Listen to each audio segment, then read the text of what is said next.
Chapter 875, Attack of the Jack-o'-lanterns. At the estate we were watching TV and some of us were playing with my aliens toys. Trudy, boy JD, your aliens toys are amazing. Sid, they sure are. Zach, I love aliens. They are amazing. Me, my sister gave those toys to me as a hand-me-down. I found them and figured you guys would like to play with them. Cornelia, so, Megan. Is it true that before you and the others met me and the rest of W.I.T.C.H, you took down the xenomorphs? Megan, it sure was. That was a terrifying event. We went over the events of what happened during Planet of the Xenomorphs. *****. Unlike many of the alien invaders that came before them, the xenomorphs did not seek conquest or human slaves. Instead, xenomorphs were depicted as animal-like killers of the highest order, extremely intelligent and cunning but guided by a desire to hunt, kill, and breed rather than anything more complex. Unfortunately for any species that gets in their way, the xenomorphs cannot reproduce without a very gruesome method of parasitic infection in which alien facehuggers attach themselves to a victim and inject them with a xenomorph seed that grows inside their stomach, eventually bursting out of the victim as a chest burster. This is, of course, fatal to the host. The chest burster then proceeds to grow into a full-grown xenomorph a short while after being born. Xenomorphs have several adaptations that make them even more terrifying. Thick exoskeletons and amazing speed are only the start, as their blood is highly acidic and they can use their tails as effective whips or stabbing implements, plus they have an extendable tongue with a set of teeth on it that can be fired out with enough force to pierce a human skull. Xenomorphs also absorb a small amount of DNA from their host bodies before being born, and this can result in unique breeds of xenomorph being formed, such as the dog xenomorph or the powerful predator/alien hybrid, the Pred-Alien that served as the main villain of Aliens vs. Predator, Requiem. In Alien vs. Predator, Extinction, xenomorph casts who born this way are referred as transbreeds, whereas those who not adopt characteristics of their hosts whatsoever, such as Queen, referred as purebreeds. P. Another creature, known as the Deacon, was also a cross of engineer and trilobite DNA born in the alien prequel Prometheus. While it is possibly not a true xenomorph, the Deacon, alongside neomorphs introduced in Alien Covenant, are arguably beta version of the creatures developed by David 8. A final note on xenomorphs is that they are usually portrayed as having a matriarchal system ruled by a single queen. The xenomorph queen is gigantic and powerful, seen as the most powerful of all xenomorphs, though there may be more than one queen, as several have appeared in the movies and associated media, all varying slightly in size and appearance. In comics, there are also Queen Mothers, who holds the sort of goddess role in xenomorph race because of her vast telepathic powers which enable her to govern every single xenomorph hives across the galaxy, if not entire universe. The alien design is credited to late Swiss surrealist and artist H.R. Giger, originating in a lithograph called Necronom 4 and refined for the series' first film, Alien. The species design and life cycle have been extensively added to throughout each film. Origin story theories. Xenomorphs' origins is mystery. There are no solid facts as to the origins of these creatures. Instead, there are many assumptions which cannot be confirmed. Based on the limited information we have so far, the most commonly accepted hypothesis is that they are an artificially created species, although another hypothesis says that they evolved naturally on a planet much different than our own. Another theory is the Deacon from Prometheus evolved into the first primitive xenomorph, a theory which debunked yet confirming the prospect of their connection as bioweapon developed by engineers. Bioengineered theory. In Prometheus, xenomorphs are implied to be byproduct KF chemical A03959X.9115 that found in one of engineers' spaceships, a similar spaceship where a batch of xenomorph eggs was found by Ripley and her co years later. To be specific, the android, David 8, infected Charlie Holloway with a drop of the mutagen, and Charlie then impregnated Elizabeth Shaw, a process that created trilobite. After Elizabeth painfully removed the creature via automated surgery table on board Meredith Vickers' exclusive ship, Trilobite impregnated an engineer in the same manner with Facehugger would as soon as she released it upon him, injecting Deacon embryo into his system, which then gestated within him before tearing its way out. The following are proofs of connection between xenomorphs and creatures produced by A03959X.9115 in Prometheus film. All of them are associated with engineers, creator of A03959X.9115 chemical. Hammer-Pede's acidic blood, which similar to that of xenomorphs. Trilobite's ability to impregnate a host with Deacon embryo, which parallel that of face-huggers and chest-bursters. Deacon's uncanny resemblance to typical xenomorph built. Various xenomorph-like monoliths and other reliefs in engineer ships. The creature's connection with A03959X.9115 is further explored in Alien Covenant film with introduction of David's Planet 4 xenomorph strain and neomorphs, another beta version of xenomorph species, which relation with common xenomorph species much more defined. David's xenomorph strain is much cruder than the original, yet still deadly through said strain's face-hugger's ability to impregnate hosts within seconds of attachment as a fail-safe ability to make up their less potent caustic blood and slightly weaker grip and accelerate growth while in chest-burster state, both of which criticized by fans due to deviating from established lore akin to their Paul W.S. Anderson's Alien vs. Predator duology incarnation. The film's novelization rectified this by stating such traits being the result of David Eights' partially successful attempt in recreating original xenomorph strain based on engineers' notes about the creature, a fact that excluded in the film itself to establish him as sole creator of his particular xenomorph strain. Though this still leaves some questions and debates among fans that yet to be answered, one thing is clear: xenomorphs are the result of engineers' biological experiments with A03959X.9115 that went wrong. Apex Predator Theory. Another theory, commonly accepted but only in expanded universe, including canon Alien vs. Predator series, is they were the alpha predator of their own ecosystem on a nightmarish and harsh planet. Some assume it to be Xenomorph Prime, but there is no solid evidence. Without their native ecosystem to keep them in check, they have since infested their own kind, and developed into a separate dominate species. Concept and creation. The script for the 1979 film Alien was initially drafted by the late Dan O'Bannon and Ronald Shusett. Dan O'Bannon drafted an opening in which the crew of a mining ship are sent to investigate a mysterious message on an alien planet. He eventually settled on the threat being an alien creature. However, he could not conceive of an interesting way for it to get onto the ship. Inspired after waking from a dream, Shusett said, "I have an idea." The monster screws one of them, planting its seed in his body, and then bursting out of his chest. Both realized the idea had never been done before, and it subsequently became the core of the film. "This is a movie about alien interspecies rape," O'Bannon said on the documentary Alien Evolution. "That's scary because it hits all of our buttons." O'Bannon felt that the symbolism of homosexual oral rape was an effective means of discomforting male viewers. The title of the film was decided late in the script's development. O'Bannon had quickly dropped the film's original title, Star Beast, but could not think of a name to replace it. "I was running through titles, and they all stank," O'Bannon said in an interview, when suddenly, that word alien just came out of the typewriter at me. Alien. It's a noun and it's an adjective. The word alien subsequently became the title of the film and, by extension, the name of the creature itself. Prior to writing the script to Alien, O'Bannon had been working in Paris, France for the late Chilean cult director Alejandro Jodorowsky's planned adaptation of Frank Herbert's 1965 classic science fiction novel Dune. Also hired for the project was the late Swiss surrealist artist H.R. Giger. Giger showed O'Bannon his nightmarish and monochromatic artwork, which left O'Bannon deeply disturbed. "I had never seen anything that was quite as horrible and at the same time as beautiful as his work," he remembered later. The Dune film collapsed, but O'Bannon would remember Giger when Alien was greenlit, and suggested to the director Ridley Scott that he be brought on to design the alien, saying that if he was to design a monster, it would be truly original. Giger's Alien, as portrayed by the late Bolaji Batejo in Ridley Scott's 1979 film Alien by 20th Century Fox.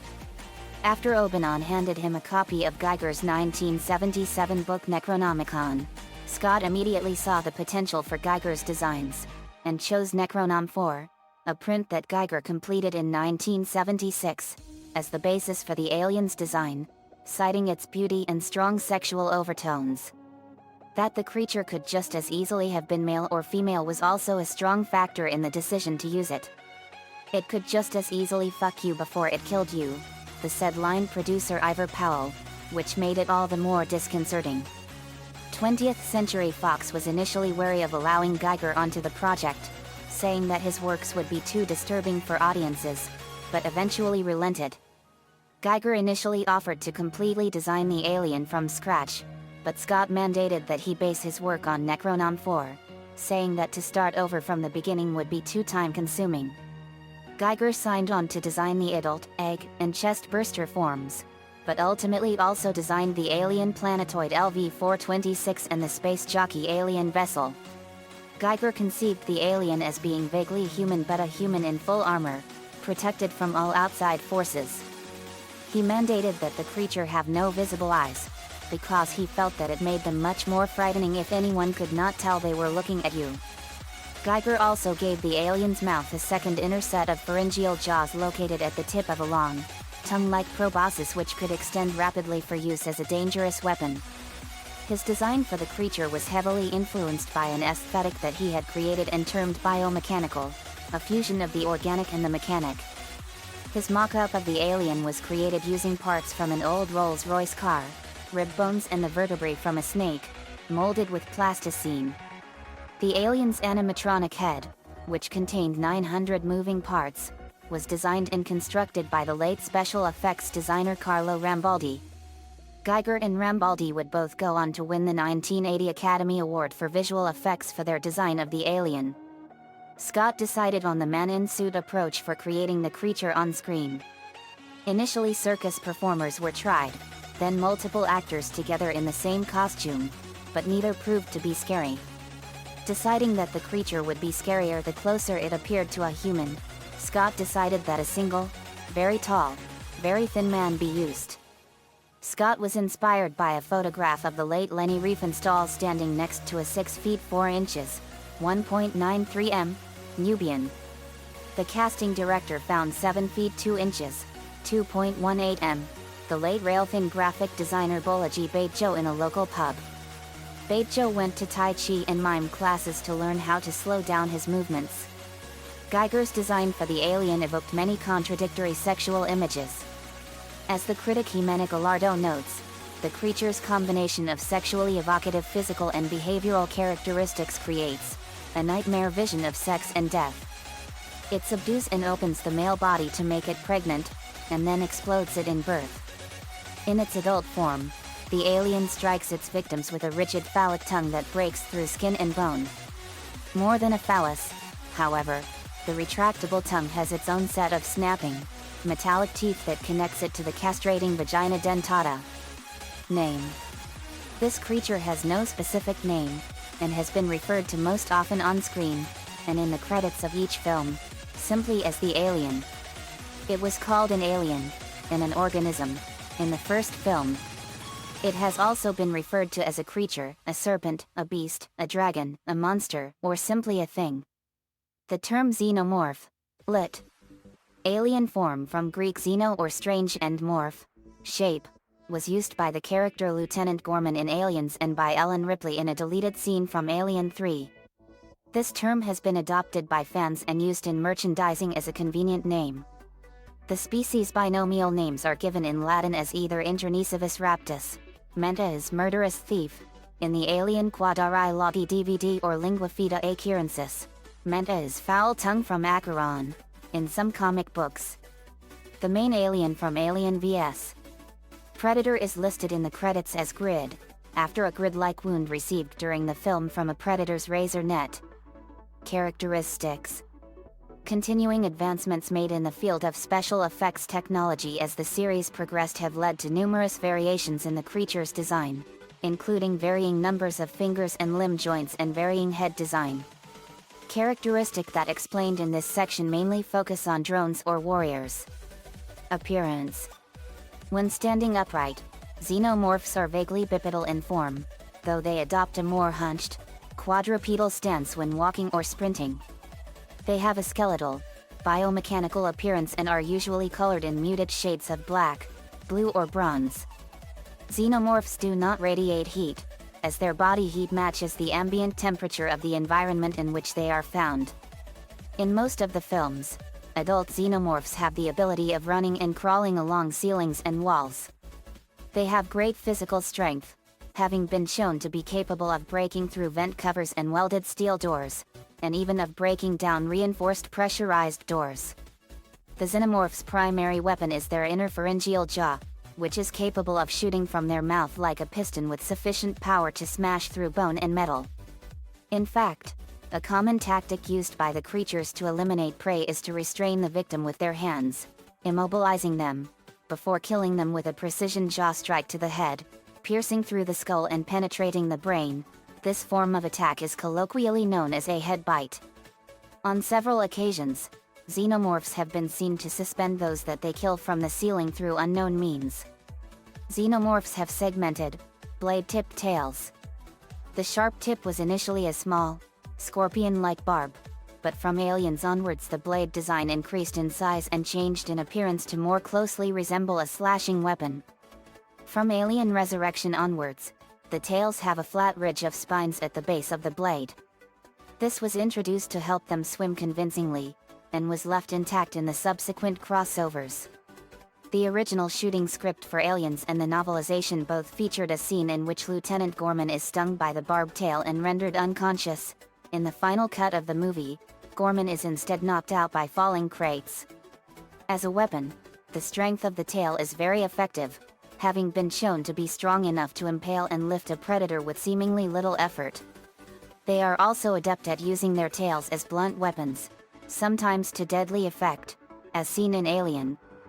They have elongated, cylindrical skulls, but possess no visible facial features other than their mouth, though in the original Alien film, the top of the creature's head was translucent, with a human skull forming the front, including empty eye sockets visible within, although this is hard to distinguish on screen. This element was reused for the Pred alien in Aliens vs. Predator, Requiem 29 years later. In Aliens, the adult creatures have a more textured head rather than a smooth carapace. In the commentary for Aliens, James Cameron states that this change is a part of the maturation of the creatures, as the creatures in the film had been alive far longer than the original Alien.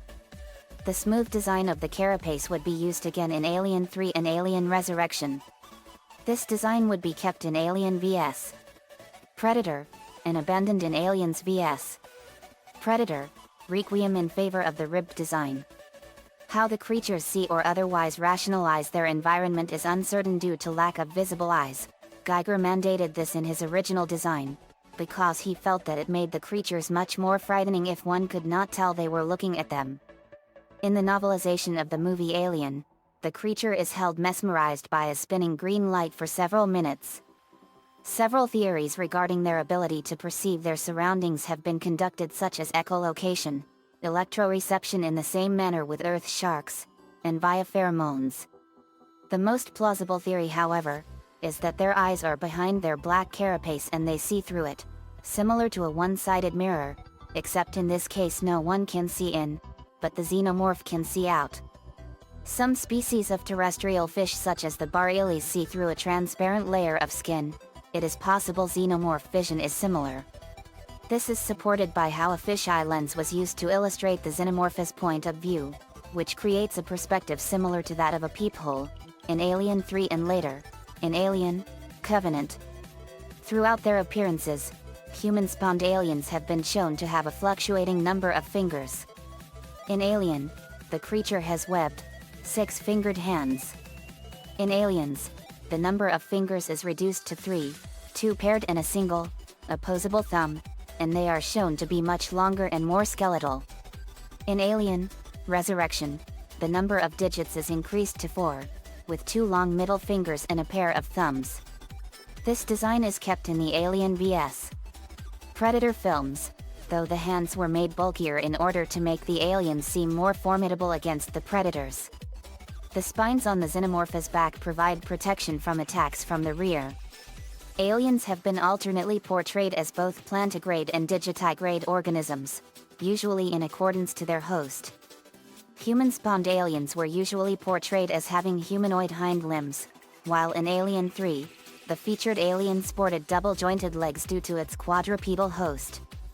This characteristic would be continued in Alien Resurrection for the human-spawned aliens. Tom Woodruff, who had previously played the dog alien in Alien 3, described the human-spawned aliens in Resurrection as feeling more like a dog than the previous creature, despite having been born from human hosts. The human-spawned alien warriors would revert to a plantigrade posture in Alien vs. Predator. Blood and secretions. Xenomorph blood is an extremely potent molecular acid that can corrode on contact almost any substance with alarming speed. It is dull yellowish-green in color, and seems to be pressurized inside the body, so that it spurts out when punctured. Shuzet suggested the idea that the creature have acid blood as a plausible means to make the creature unkillable, given the starship setting. If one were to use traditional firearms or explosives to attack it, its blood would eat through the hull of the ship. In later films in the series, the xenomorphs are shown to be conscious of the effects of their acidic blood, and even use it to their advantage in Alien Resurrection. 2 xenomorphs escape a cage by killing a third so its acid melts through the cage floor. In Alien vs. Predator, a queen being held by chains apparently instructs several xenomorphs to slash and cut her, thus corroding the chains. Had this tactic not her idea, it would have been Grids, a drone whom discovered corrosive nature of his kind's blood. Xenomorphs' drones can produce a thick, strong resin, vomited from their mouths, referred as hive webbing that they use to build the hives and to cocoon their victims. Its non-uniform, bioorganic appearance allows adult xenomorphs to camouflage themselves when at rest, to the extent that humans have stood directly beside hiding warriors and had no idea of the imminent threat. In the case of hives set up inside existing non-xenomorph structures, webbing helps to disguise existing visual cues in the environment, turning the area into a disorientating maze and making escape from or assaults on the hive all the more difficult. However, whether this is considered by the xenomorphs during construction is unclear. The structure of a hive also appears to have a disrupting effect on motion tracker operation, generating a host of false readings that imply the entire area is awash with sporadic movement, making genuine readings harder to spot. The exact cause of this is unclear. In Alien vs. Predator, Extinction, it's explained that each portion of hive webbings within a certain radius has a living core called hive nodes, comprising of small organisms secreted by the drones, which secreted by the drone. The node's presence also enable any injured xenomorphs to regenerate into a full health as long as they remain within its webbing's contact. Once deposited, the node uses up available organic materials from plants, carcasses, and even microorganisms to produce the hive's structure, cementing their hostility to all non-xenomorph life forms and has potential to corrode away an entire planet. While able to regenerate from damage, the nodes are susceptible to fire, and thus can only be effectively destroyed via complete incineration. Should a hive node is destroyed, the webbings it produced would wither away and rendered useless. In the original Alien, the face hugger is shown to be able to spit acid, melting the faceplate of Kane's helmet and allowing the creature immediate access to the inside. This ability is also exhibited by adult xenomorphs in Alien 3 and Alien Resurrection. Much like a spitting cobra, the creatures use this ability to blind and incapacitate their victims rather than kill them outright. This also serves as long-range weapon as means to fight against foes/potential hosts that armed with guns and prefer to fight from distance. Despite their own immunity to their blood, they are vulnerable to hydrofluoric acid, which was used against them to great effect on LV-178. Intelligence and communication. During events in Aliens on the LV-426 colony and in Alien Resurrection on the USM Auriga, the species displayed observational learning and problem-solving skills. and in both cases the aliens learn how to operate machinery at a very basic level. On LV-426, they were able to cut power in a section of the complex to gain access to the humans, and the alien queen learns to board an elevator by observing Ripley and Newt escaping in the one beside it. The novelization of the film notes that the queen establishing her nest at the base's main power plant could have been chosen either for the feral, animal reason of the warmth that it would provide or for the intellectual reason of selecting a location where any attackers would be unable to destroy her without destroying the entire facility. In the director's commentary for Aliens, James Cameron noted that the creatures in Aliens had been alive for far longer than the alien in the original, and had more time to learn about their environment. On the USM Auriga, the aliens kill one of their own, using its blood to melt through their enclosure and escape. In Alien vs. Predator, they use a similar strategy to free the queen from her chains. An alien also uses acid spurting from its severed tail as an improvised weapon, indicating they are fully aware of the effects of their acid blood. Life cycle. Aliens are eusocial life forms with a caste system ruled over by a queen. Their life cycle comprises several distinct stages. They begin their lives as an egg, which hatches a parasitoid larval form known as a face hugger, which then attaches itself to a living host by, as its name suggests, latching onto its face. In the Alien 3 novelization, Ripley commented that this parasitoid would likely be able to use a host as small as a cat, or as large as an elephant, like Oz walks in Alien vs. Predator, Extinction. The face hugger then impregnates the host with an embryo known as a chest burster, which, after a period of gestation, erupts violently from the host's chest, resulting in the death of the host. The chest burster then matures to an adult phase, shedding its skin, entering cocoon state in Alien vs. Predator, Extinction, and replacing its cells with polarized silicon. Due to horizontal gene transfer during the gestation period, the alien also takes on some of the basic physical attributes of the host from which it was born, allowing the individual alien to adapt to the host's environment. The adult phase of the alien is known by various different names. The adult aliens have been referred to as drones, warriors, workers, and sometimes soldiers, similar to the way ants have been defined. The names of the adult phase have also been used to name different types of adult phases of the alien in numerous sources including video games, comic books, novels, and, of course, the films, but only in the commentaries by the team who created the films. No official name has been given to the adult stage of the alien in the films themselves. Queen. Queen aliens are significantly larger and stronger than the normal adults, approximately 4.5 meters, 15 feet, tall. Their body structure differs also, having two pairs of arms, one large and one small. The queen's head is larger than other adult aliens and is protected by a large, flat crest, like a crown, and they vary from queen to queen. In the second film Aliens, unlike other adults and queens, the queen had high heel protrusions from its feet. Egg-laying alien queens possess an immense ovipositor attached to their lower torso, similar to a queen termite's. Unlike insect queens, there appears to be no need for drones to fertilize an alien queen's eggs. When attached to its ovipositor, the queen is supported by a biomechanical throne that consists of a lattice of struts resembling massive insect legs.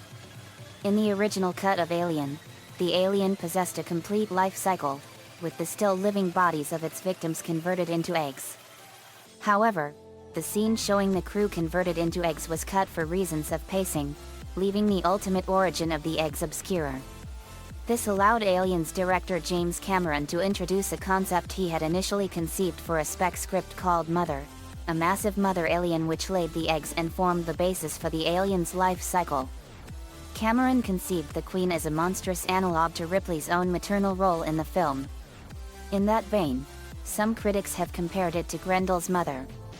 The design of the queen was created by Cameron in collaboration with special effects artist Stan Winston, based upon an initial painting Cameron had done at the start of the project.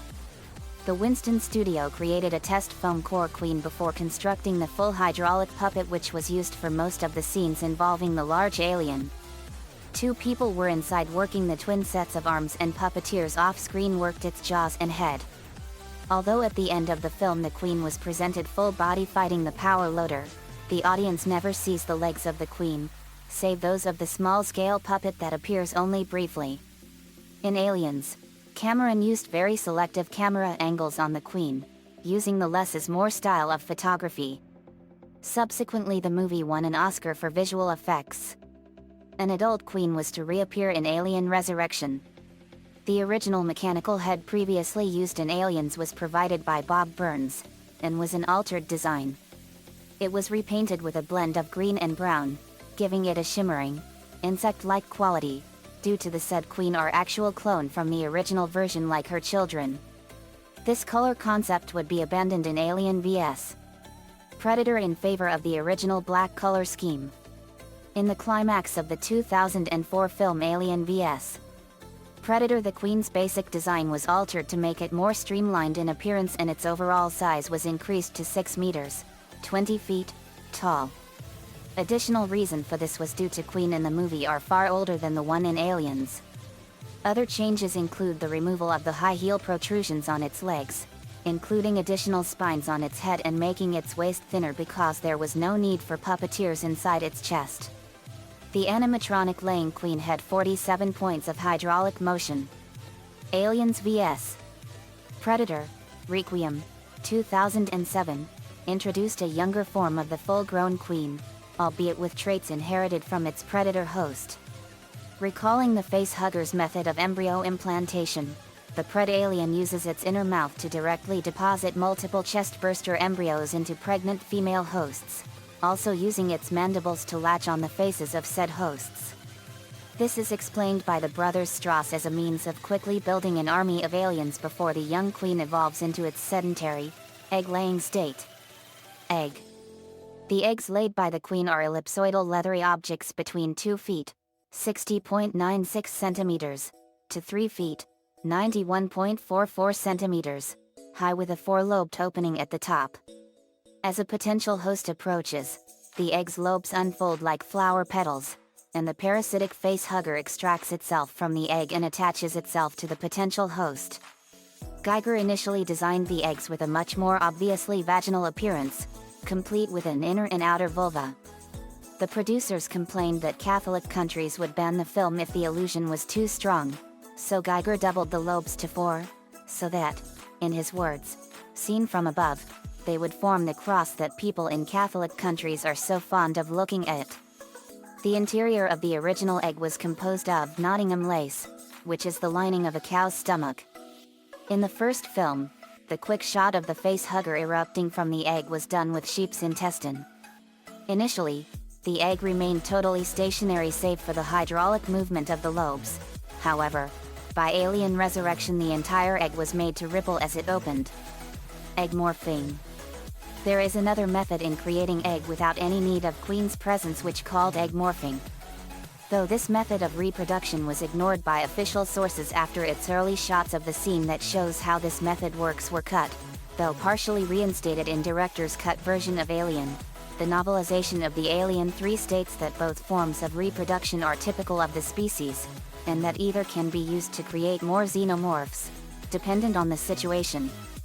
For instance, had a drone arrived in foreign land/planet where it was only one of its kind that present with that land/planet, it would immediately use this method for creating a queen. The process was unclear, but it is obvious that victim that would turned into an egg not need to morph to live, but rather killed first.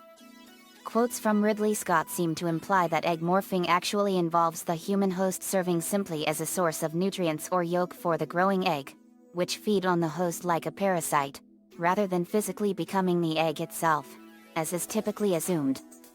Facehugger. A facehugger is the second stage in the alien's life cycle. It has 8 long finger-like legs which allow it to crawl rapidly, and a long tail adapted for making great leaps. These particular appendages give it an appearance somewhat comparable to chelicerate arthropods such as arachnids and horseshoe crabs. The facehugger is a parasitoid. Its only purpose is to make contact with the host's mouth for the implantation process, by gripping its legs around the victim's head and wrapping its tail around the host's neck. Upon making contact, the facehugger tightens its tail around the host's neck in order to render it unconscious through oxygen deprivation. The facehugger then inserts a proboscis down the host's throat, supplying it with oxygen while simultaneously implanting an embryo. Attempts to remove facehuggers generally prove fatal, as the parasitoid will respond by tightening its tail around the host's neck, and its acidic blood prevents it from being safely cut away. In addition, its grip on the host's head is strong enough to tear the host's face off if it is forcibly removed. Once the alien embryo is safely implanted, the facehugger detaches and dies. Geiger's original design for the facehugger was a much larger creature with eyes and a spring-loaded tail. Later, in response to comments from the filmmakers, Geiger reduced the creature's size substantially. At first, Geiger assumed that the facehugger would wrap around the outside of the astronaut's helmet, but Scott decided that it would have far more impact if the facehugger were revealed once the helmet was removed. Scott and Geiger realized that the facehugger should burn through the helmet's faceplate with its acid blood. Subsequent redesigns of the space helmet included a far larger faceplate to allow for this. Dan Obanon initially conceived the facehugger as somewhat resembling an octopus, possessing tentacles.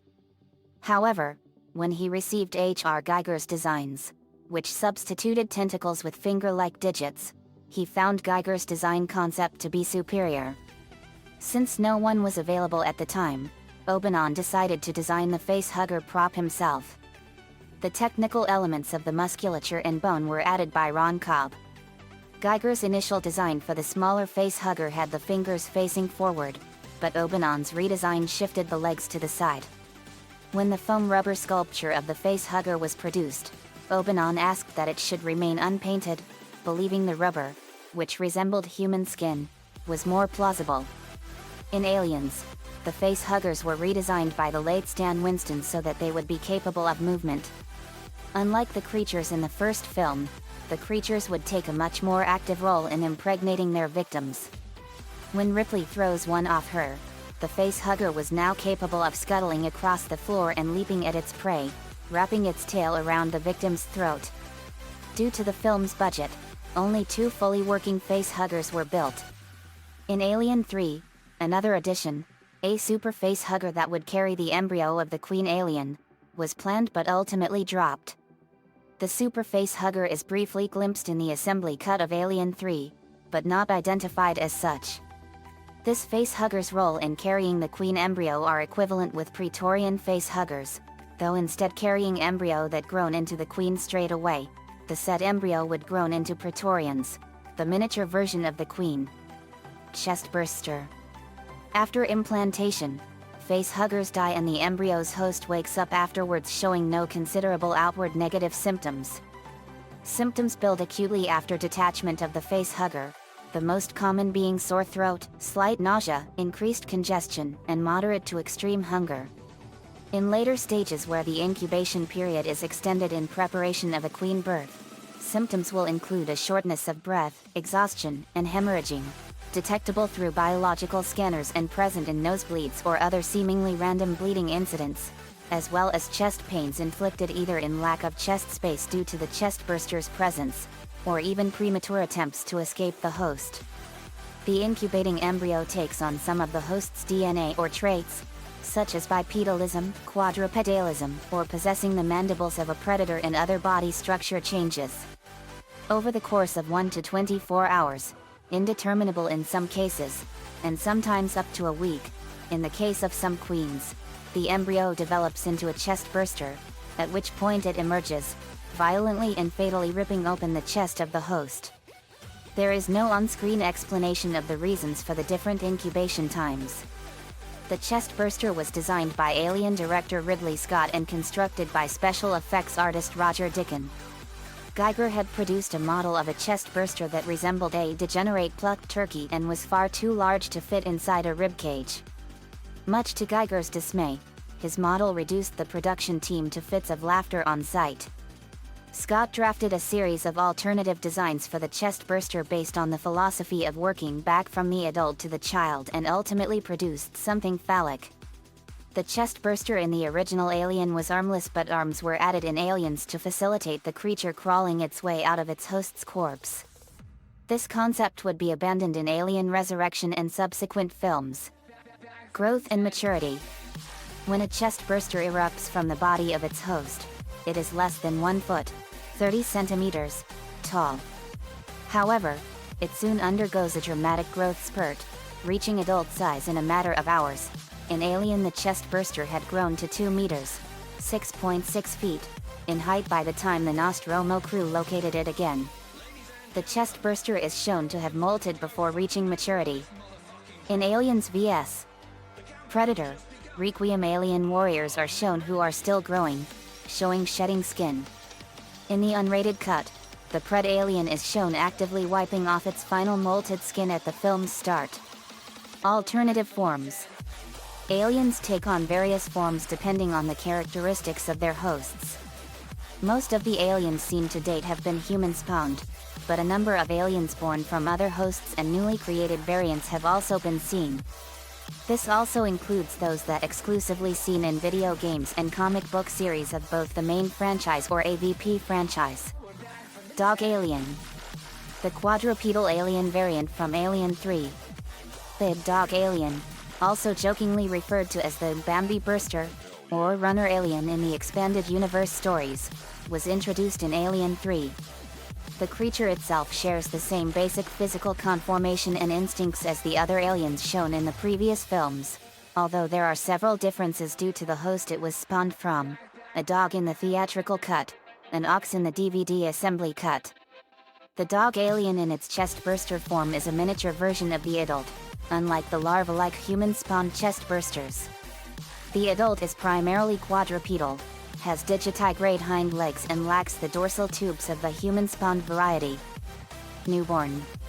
In Alien Resurrection, due to significant genetic tampering in an attempt to recover DNA from the deceased Ellen Ripley and the alien queen within her, the resulting cloned aliens show a number of minor human traits. The cloned queen inherits a womb, and as a result it ceases to lay eggs and gives birth to a humanoid mutant. Physically, the human alien newborn is very different from its brethren, being larger, with pale, translucent skin, a skull-shaped face with eyes, a human tongue and complete absence of a tail. The newborn fails to bond with its alien queen mother, and kills it. Instead, the newborn sees the Ripley clone as a surrogate parent. The newborn creature was originally scripted by Joss Whedon as being an eyeless, ivory-white quadruped with red veins running along the sides of its head. It had an inner jaw, with the addition of a pair of pincers on the sides of its head. These pincers would have been used to immobilize its prey as it drained it of blood through the inner jaw. The creature was also meant to rival the queen in size.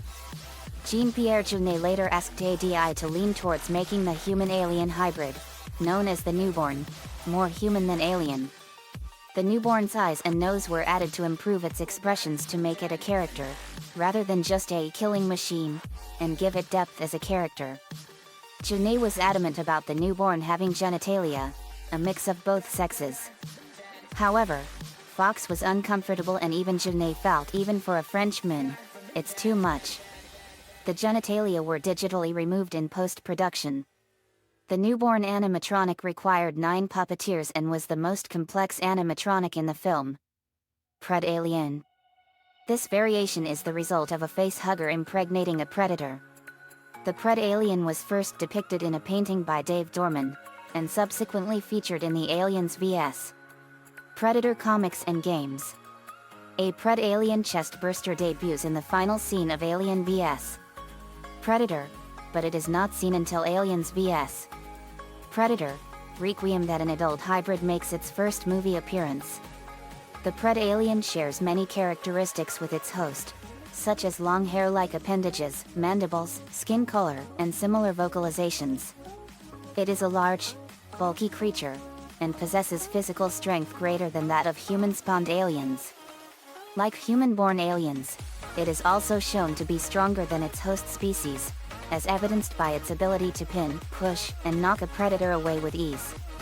The Pred alien seen in Aliens vs. Predator, Requiem was also a queen, as it also possessed the ability to impregnate human hosts with multiple alien embryos before molt into a true queen. Extinction. The more canonical versions of Pred aliens, however, are portrayed as heavy shock troopers of the xenomorph hive, utilizing their brute strength for dealing the heavy blow upon their enemies. Examples include the Abomination and Pred alien in AVP, Extinction. Deacon. Ridley Scott's 2012 film Prometheus, originally conceived as a direct prequel to Alien, ends with the birth of a creature noted for its similarity to those in the Alien franchise. Scott christened the creature the Deacon in reference to its oblong head, which resembles a bishop's mitre. Designer Neil Scanlon said that the Deacon's appearance had to reflect its complex genetic heritage. It came from Shaw and Holloway, which then produced the trilobite, which impregnated the engineer, which then mixed its DNA with the trilobite. We tried to hold on to some of Shaw, some femininity since it was born of a female before being born of a male. According to Scanlon, the Deacon represented the beginning of Geiger's alien, although it did not directly resemble that creature. The designers based the Deacon's skin on horse placenta, in an effort to give it an iridescent quality between horrific and beautiful. Its pharyngeal jaw was inspired by that of the goblin shark. When discussing the film's connection to Alien, the co-writer named Damon Lindelof asked, "Do you need to see a xenomorph bursting out of the human body? And how do we do it in a way that you haven't seen before?" Lindelof stated that whether the creature is a queen alien, or the progenitor of the eggs found by the crew in the original Alien, is open to interpretation, but said, "I felt that the punchline of Prometheus was going to be that there is human DNA in what we have come to know as the human xenomorph." Neomorphs. Neomorphs are creatures which, unlike Deacon, are true sibling of both protomorphs and original xenomorph race. They are indirectly created by David A. when polluted engineers' settlement on Paradise, and had important role in his experiments for protomorph creation. In terms of behavior, the neomorph is far more feral and animal-like than a typical xenomorph, to the point that even their newborn form is highly aggressive and dangerous when they will attack anyone on sight. Their animalistic nature may suggest a lack of intelligence in comparison to their counterpart. Unlike the xenomorphs, neomorphs are more organic in appearance and lack biomechanical aspects. Neomorphs are notably seen consuming the flesh of humans they have killed, unlike xenomorphs who more concerned in expanding their hive and amassed an army of their brethren while rarely eating their enemies' flesh. According to David 8, the engineer's black liquid mutagen was intended to create hybrid creatures like the neomorph that would instinctively hunt down and kill all non-botanical, animal life in an ecosystem, the meat. Notably, when one neomorph encountered David 8, it apparently recognized that he was a synthetic android, and thus instead of attacking him, simply stood still and regarded him in confusion. Xenomorphs, in contrast, have been observed attacking synthetics, possibly another example of their greater intelligence compared to neomorphs, whose behavior seems to be based more on animal instinct. Neomorph egg sac. Pollution by black liquid produced a numbers of neomorph egg sacs on the ground. These egg sacs looked like small, black, spherical, fungus-like growths on the ground that when disturbed would release a cloud of microscopic spores, motes, into the air. Neomorph motes. Neomorph motes are microscopic spore-like embryo that came out from an egg sac in response of it being disturbed. Once came out, they flew and entered nearby host organism through any open orifice such as the nostrils or ear canal. Bloodbursters in adulthood. Once a host is infected with the airborne contagion, the spores would enter the bloodstream and proceed to develop into a bloodburster to grow inside of them until they violently puncture the skin and claws their way out of the host's body. This process is notably similar to the xenomorph chest burster, although the exact point of emergence varies depending on how the host was infected. For instance, should the spore enter the ear, it will burst out of the host's head. Initially, the creature is born with arms and legs and moves in a quadrupedal manner, reminiscent of a runner, but as they grow, the neomorph adopts a bipedal stance. The creature has pale whitish-gray skin with a somewhat translucent appearance, attributes that resemble those of a hammer-pity. The neomorph features a fleshy tail tipped with spikes, which can be used as a devastating slashing and battering weapon, and a large number of silvery fangs in their mouth, which appears circular when closed. Notably, individual neomorphs appear to display physical variants. For instance, one of the creatures featured a pair of sharp, bony dorsal spikes on their back that assisted them in breaking out of their host, whereas the other individual encountered lacked these features. Their blood is thick and yellow in color, but notably not acidic. Unlike a typical xenomorph, neomorphs do not possess an extendable inner jaw which can be used to attack. Also, while the teeth of a xenomorph's outer jaws are usually visible, a neomorph's jawline is nearly invisible when closed. Protomorphs. David's xenomorphs, also known as protomorphs, are strains of xenomorphs he personally created, which confirmed the fact that xenomorphs are products of engineer's black liquid with a parasitic wasp as genetic material to create his first xenomorphs. While virtually identical to original xenomorph strain featured so far, this xenomorph strain possesses notable differences that set it apart from its mainstream cousins due to more crude appearance than another. Notably, they lack any biomechanical features and their limbs are longer, thinner and muscular, with gaps appearing in their armpits. The shoulders and dorsal tubes are noticeably different, being smaller and thinner. David's xenomorphs also has a thinner, sleeker tail that ends with a small barb or stinger. Even with these differences, these xenomorph strains still as deadly as their cousins since they share same powers and abilities, including their armor-piercing inner jaws. Protomorph eggs. Protomorph eggs look similar with mainstream strains, but had more crude appearance. Protomorph facehuggers.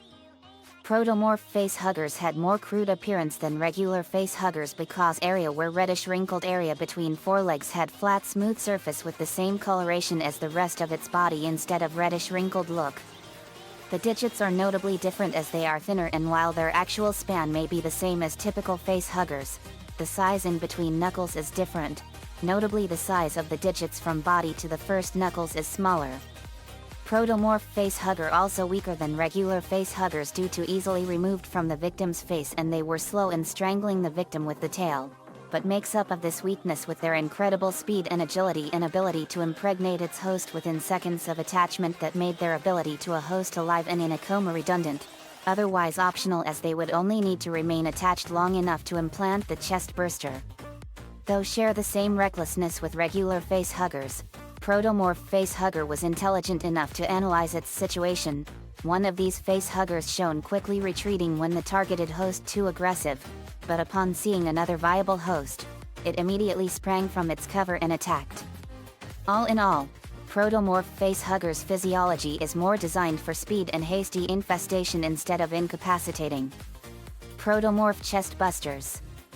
The differences in the drone of this xenomorph race extend to its chest burster form, which had more developed limbs like Dragon the Runner xenomorph and Alien 3. Praetorians. Alternate form of mature xenomorph that so far only appeared in video games. In appearance, Praetorians can be considered as miniature version of the queen due to their similar color and physical structures. Unlike queens, however, Praetorians do not possess a second pair of arms on their chest, and their jaws, filled with metallic teeth, are comparable to lower xenomorph castes. Like queens, Praetorians typically possess longer dorsal tubes that end in a sharp point when compared to other xenomorphs that possess these appendages. Praetorians are dark in color, typically black but sometimes blackish blue, and stand over 10 feet, 304.80 centimeters, tall, towering over their fellow xenomorphs on the battlefield. Despite this size, they are almost as fast and agile as their smaller xenomorph siblings. Although, Praetorians seem to remain in a permanent bipedal position, and owing to their bulk, they cannot scale walls or ceilings. As is befitting of their size, Praetorians are incredibly strong, and their thick skin, known to be bulletproof in some cases, enables them to shrug off damage that would be terminal several times over to most other xenomorph castes. They are capable of defeating entire squads of human marines single-handed and are even a match for Yautja in close quarters combat. Praetorians can spit acid in far larger quantities than other xenomorphs, and will also use their claws and long blade-tipped tails as slashing and stabbing weapons, making them deadly at any range. In Aliens vs. Predator, the Praetorians' upper jaw protrudes slightly, giving them an overbite. In AVP, Extinction, Praetorians can be upgraded so they can mold into two specialized breeds as their alternate life cycle: Carriers and Ravagers. Carriers. Carriers are alternate life cycle of Praetorian that purposed for field infestation. Should be noted that in spite of majorities of xenomorphs could subdue their foes/preys that can be used for impregnation by facehuggers, it does not guarantee that they always succeed in doing so, as sometimes they ended up killed before able to took the said potential hosts back into their hive. Other problems would be that the facehugger themselves, though able to travel from the hive into the outside world, are vulnerable and can be easily killed. Carriers' presence within the hive could counteract this, as they could bring around 6 to 12 facehuggers for instantly subdued potential hosts on the field without truly need for bring them back into the hive. Carriers resemble drones in appearance, but are thrice taller and lack clawed fingers. Instead, they possesses a single blade on each arm much like a praying mantis. Also, they possesses pairs of dorsal tubes that seemingly have joints on them, and generates nutrients for facehugger to feed on board. Carriers also use these tubes to propel the facehuggers on their foe's face like catapult. Had carriers facing enemies that cannot be infested, whether while carrying facehuggers or not, they uses their blades instead. Ravagers. Ravagers are presumed to be the xenomorph evolutionary response to the heavier military equipment brought to bear by more advanced species. This massive beast towers above other xenomorphs, short of the queen, and has a uniquely terrifying presence in battle. Instead of just having hands, its upper extremities terminate in hull blades capable of easily slicing through even advanced armors and metals. Their appearance are depicted as a taller and more muscular version of warriors.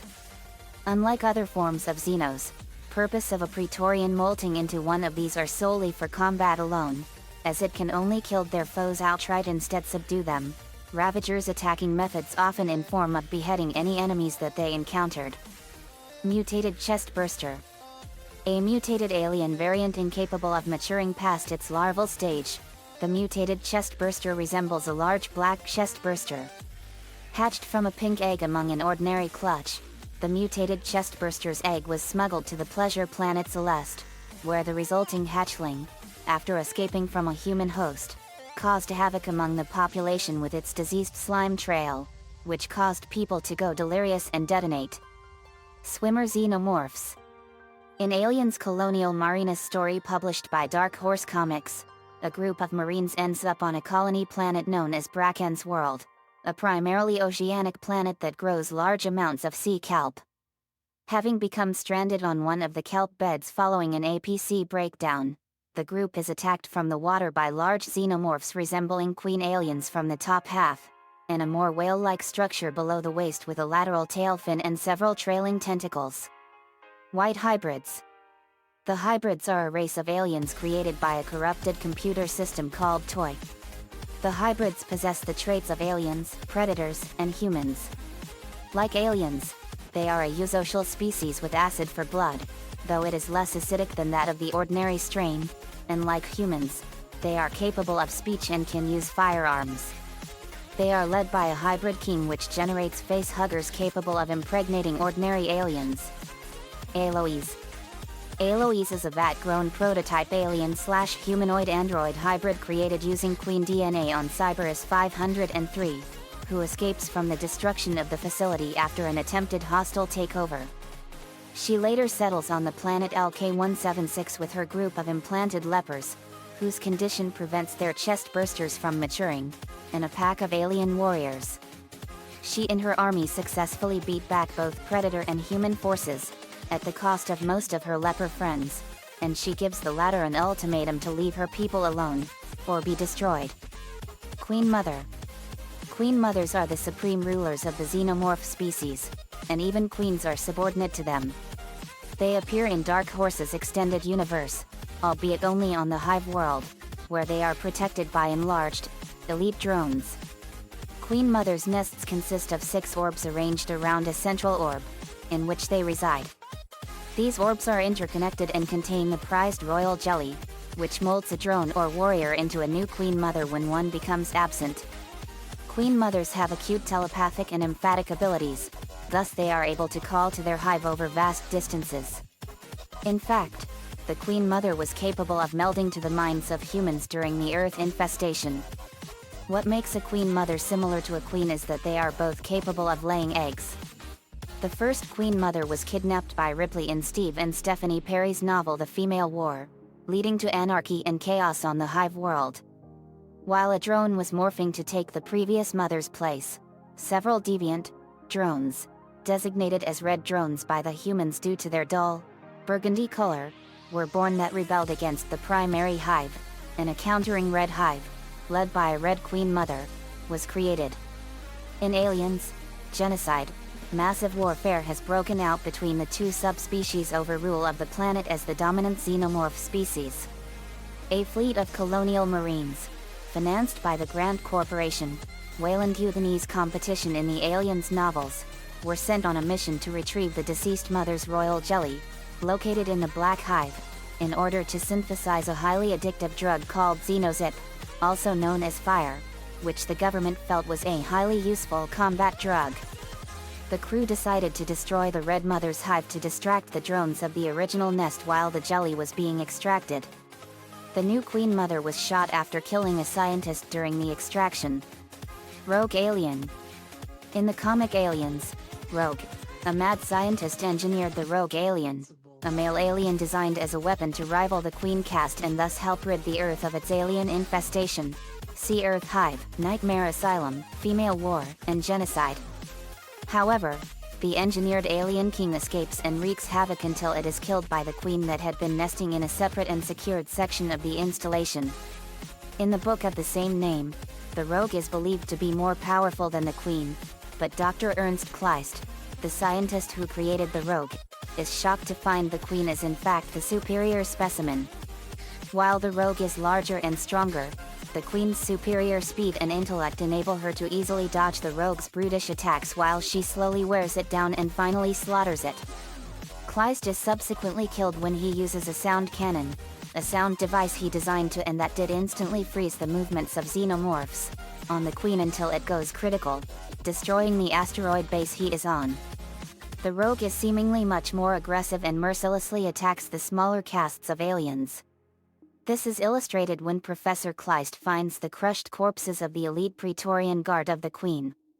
The rogue's recklessness is shown when it destroys the barrier that separates the alien sector and the human sector, thus allowing any alien drones that escaped the rogue's notice to pour into the human sector, and when it confronts the Queen by crushing the eggs in its way while the Queen carefully steps around them to outmaneuver the rogue.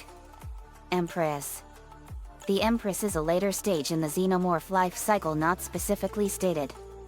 When a hive expands to the point of having multiple queens that dwell in it, the Empress is the queen that the subsequent queens had spawned from, making the Empress the Queen of Queens. The Empress is somewhat larger than most other queens and boasts a larger crest than the rest. The crest of an Empress has an addition pair of straight spines that flank the three spires of its crest, and there appears to be not as many curves to the crest as there are with the crests of other queens. There are much more geometric lines and angles. Matriarch. The queen dubbed the Matriarch is the oldest known alien queen. It is unknown how old the Matriarch is specifically, but many speculate that she could be thousands or perhaps hundreds of thousands of years old. The Matriarch's flesh has yellowed and wrinkled with age, giving the creature a subtle softness to its exterior. The crest of the Matriarch has also expanded with age. Two pairs of spires fan out to the sides of the crest in addition to the three that all queens seem to have at maturity, and a bony ridge of spines runs down the center of the crest sweeping towards the end of it. The face of the Matriarch is extensively scarred as well and missing chunks of flesh from around the mouth, and the carapace that protects the face when it is retracted has holes in it that resemble being eaten away by acid. Arachnoid. A strong purple and black brood that uses powerful jump attacks. They are assumed to be special variants of the warrior and stalker aliens created through experimentation, much like the Chrysalis and Razor Claw's mini-bosses. They are sometimes seen curled up on the ground as they wait for enemies. Chrysalis. A very large, around the same size as a Praetorian, xenomorph with a grayish-green exoskeleton and a hard, tan carapace on its head, back, and forearms. It sometimes moves/attacks by rolling itself along the ground in a ball. It gets its name from the chrysalis that it is seen gestating in when it first appears. The chrysalis head can actually extend a short distance from underneath the carapace over its head when biting its prey, in addition to the extension of the inner mouth. More chrysalis are also seen defending the queen during the final battle. These have a reddish or blue coloring. A variation of the chrysalis appears in the second level of the Konami Aliens arcade game, but it looks considerably different and has a different attack pattern. Defender. A bluish brood with an apparently hardened carapace on its arms and head that can defend itself against most projectiles and hand-to-hand attacks. Dogburster. A lighter colored variation of the runner from Alien 3, a Super Dogburster also appears as a much tougher version that launches purple balls of acid from its mouth. Flying Xenomorphs.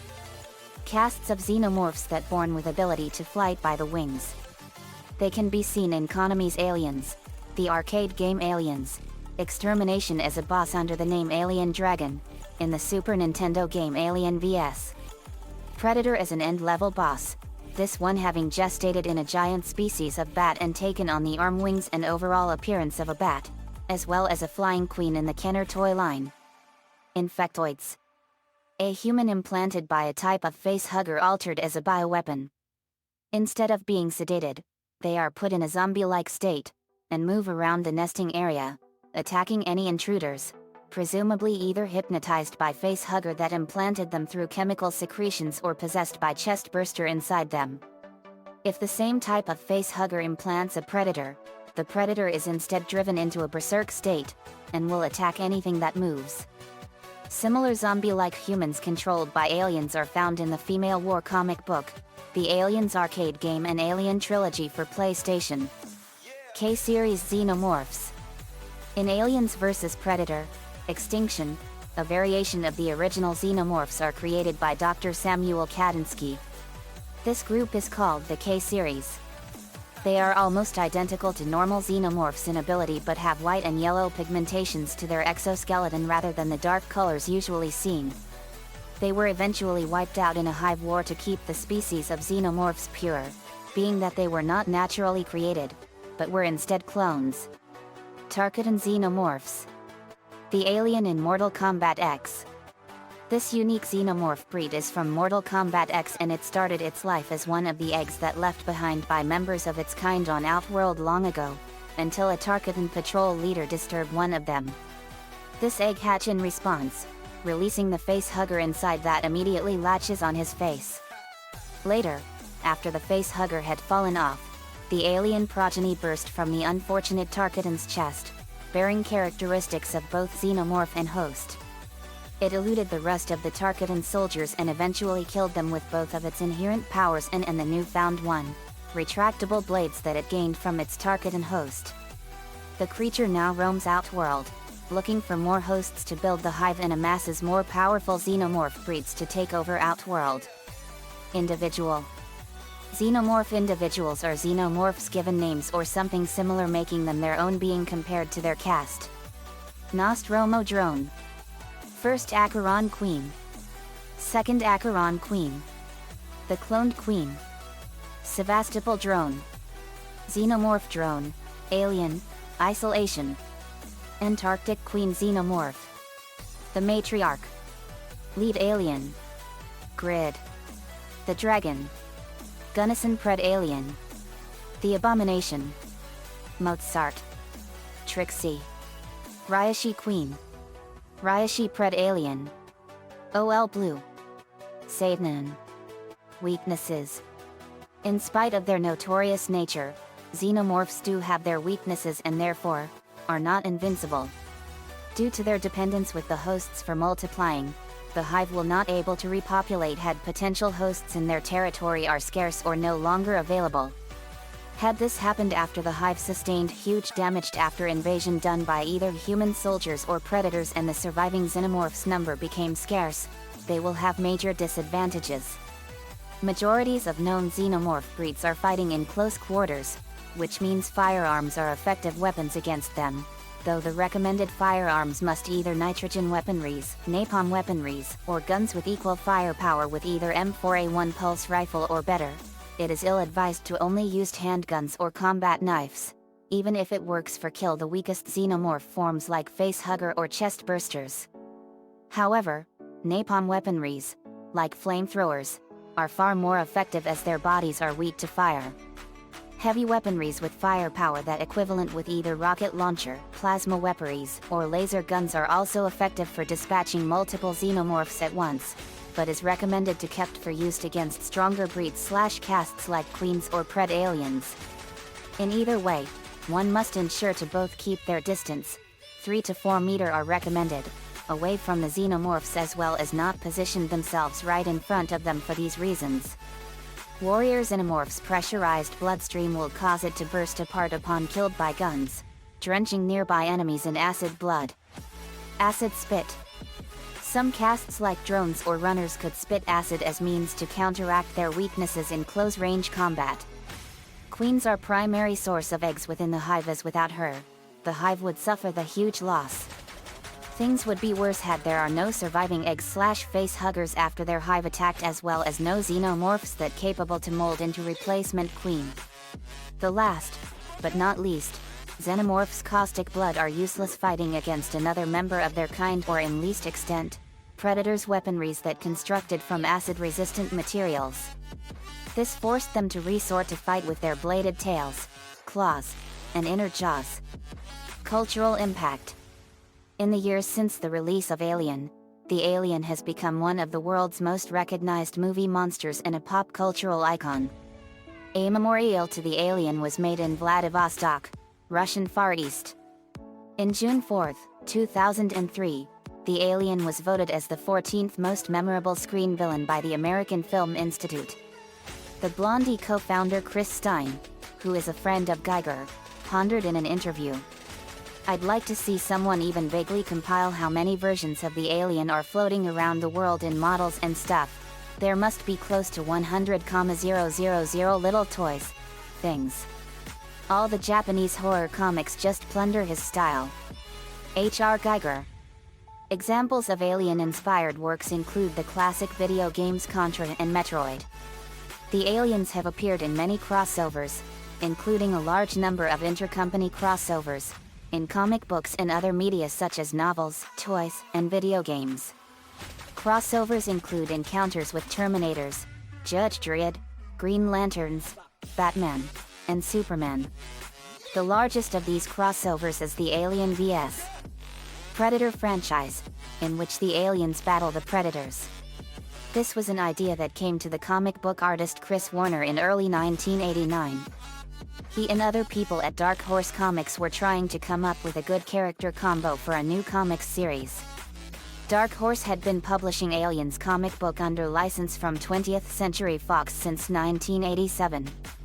In November 21, 1990, the first depiction of the idea in film appeared in Predator 2, when an alien skull, sculpted by Kevin Hudson, appeared as one of the trophies in the Predator spacecraft.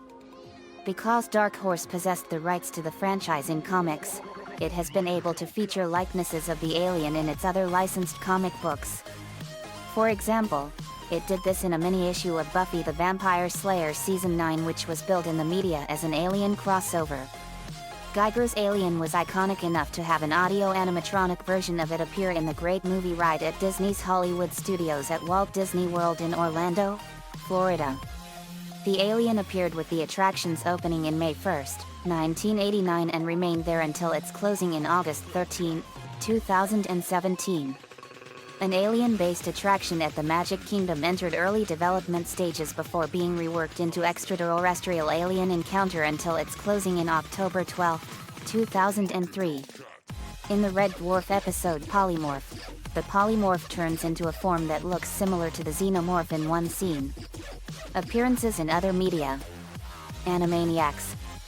A xenomorph appears in the episode Taming of the Screwy.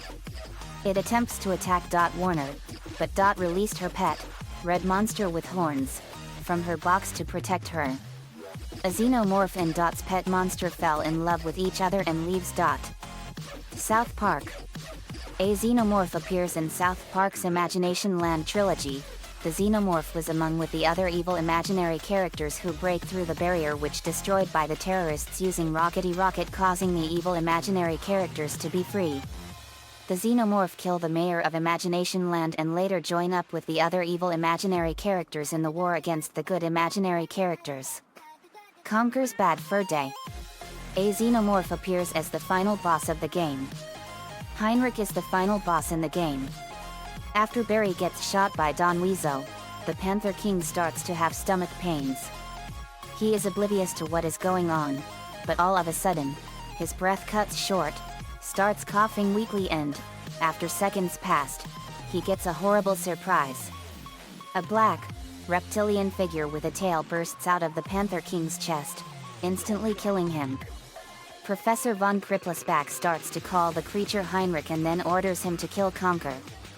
Conker then runs over to a nearby lever and pulls it, opening up the air vault, where Barry's body, the Panther King and von Krippelsbach get sucked into space. Don Weezo's fate is unknown, and Conker runs out the room to don a heavy spacesuit to battle Heinrich. Conker then tries to defeat him by throwing him into space, but to no avail does he get sucked in. After throwing him out 2 more times, Heinrich gets his grip and is climbing back up and powerfully pounces at him like a panther, where the game then freezes up. Conker contacts a game programmer and agrees to keep the lockup a secret in exchange for help beating Heinrich. Conker is transported to the Panther King's throne room and allowed to choose any weapon he wants to defeat him. After grabbing and storing a shotgun and a crossbow, he chooses a katana and decapitates Heinrich before the dangerous weapon can kill him, causing acidic green blood to burn up part of the floor. After that, Frankie comes out of nowhere, looks at a dead Heinrich on the floor and says that Conker is now king and was never seen again. Kill La Kill. A Xenomorph makes a cameo appearance in episode 16 of the anime series, Kill La Kill, as one of Mako Mankanchoku's transformation sequences. In Sanaquarium, one of the aliens called Sylvester appears to be inspired by the Xenomorph. Unlike the Xenomorphs in the Alien franchise, which are hard to kill, Sylvesters are very easy to kill, most likely due to being the first enemy encountered in that game. Asterisk asterisk asterisk. Cheen, whoa. That must have been a really bad nightmare. Me, Ellen Ripley has been through all this and it was a horrifying experience for her. Swoop, me Swoop and Autobots remember that them Xenomorphs are mindless monsters. Jared, they aren't entirely mindless, Swoop. I remember that the Queen communicates to all of her horde on a telepathic level. She talked to me telepathically. Ellen Ripley, I remember that. That was amazing. Newt, it was something. Poison Ivy, I don't think I came with you guys when you all went to the Xenomorphs planet. Carmen, I'm gonna be honest. When we fought the Xenomorphs, we were terrified on the inside. Rocket Raccoon, even I was scared of those freaks. Star-Lord, and that's saying something because Rocket's not usually scared of anything. Me, but luckily, we blew up the entire planet of LV-426 and saved the universe. Poison Ivy, I don't think I came with you guys when you all went to the Xenomorphs planet. Me, no, you weren't with us, Pamela.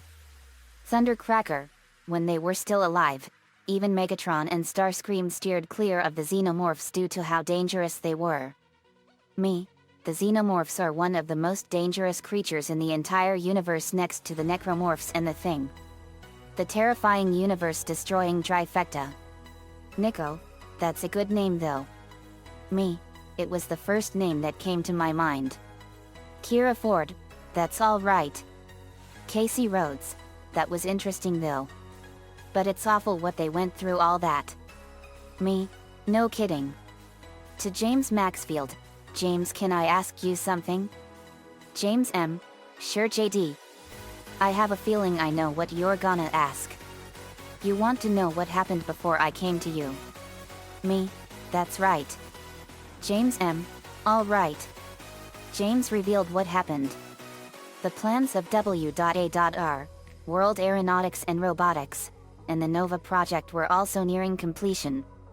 The Maxfield's only boy, James, had learned that his parents were killed in a shuttle that was destroyed by laser fire.